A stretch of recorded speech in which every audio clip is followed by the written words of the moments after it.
குழந்தைங்க use பண்ணக்கூடாத dangerous toys என்னென்ன sir? 5 toys இருக்கு. ஃபர்ஸ்ட் பாத்தீங்கன்னா பட்டன் பேட்டரிஸ் இருக்க டாய்ஸ் யூஸ் பண்ணக்கூடாது. அச்சோ அவரா பயங்கரமான வராச்சே. ஒருவேளை பட்டன் பேட்டரிஸ் இருந்துச்சுன்னா அந்த ஸ்க்ரூவை நல்லா டைட் பண்ணிக்கோங்க. ஆக்சிடென்ட்டா உங்க குழந்தை அந்த பட்டன் பேட்டரிஸ் முழுங்கிட்டாங்க அப்படின்னு பாத்தீங்கன்னா அதுல வயிற்றுல போயிட்டு வயிற்றுல இருக்க ஆசிட் பட்டுச்சுன்னு வச்சுக்கோங்களேன், இன்டெஸ்டைன்லயோ இல்ல ஸ்டொமக்லயோ ஓட்ட போட்டுரும், ரொம்ப சிவியர் காம்ப்ளிகேஷன் வந்துடும். செகண்ட் அப்படின்னு பாத்துட்டீங்கன்னா மேக்னெட் டாய்ஸ் யூஸ் பண்ணக்கூடாது. சின்ன சின்ன மேக்னெட்ஸ் வச்ச டாய்ஸ்லாம் இருக்குங்களா, கண்டிப்பா அவாய்ட் பண்ணிக்கோங்க. மேக்னெட்ஸ் ஒருவேளை குழந்தைங்க முழுங்கிட்டாங்கன்னு பாத்தீங்கன்னா வயிற்றுக்குள்ள போய் 2 இன்டெஸ்டைன்ஸ் நடுவில் போய் அதை அடைச்சிக்கிச்சுன்னு வச்சுக்கோங்களேன், அப்ஸ்ட்ரக்ஷன் காஸ் பண்ணி குழந்தைகளுக்கு சிவியர் காம்ப்ளிகேஷன் வரும்.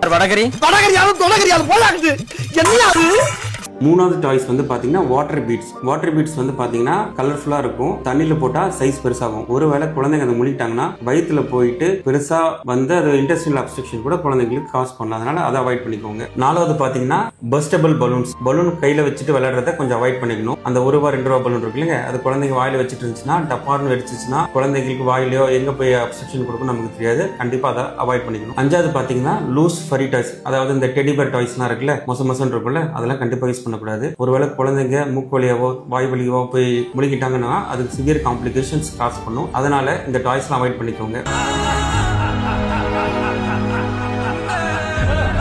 வேற டாய்ஸ் இது மாதிரி ஏதாவது யூஸ் பண்ணிட்டு இருக்கீங்க அப்படின்னா உங்களுக்கு டவுட் இருந்துச்சுன்னா கமெண்ட் பண்ணுங்க, நான் உங்களுக்கு ரிப்ளை பண்றேன். சேனலை ஃபாலோ பண்ணுங்க. தேங்க்யூ.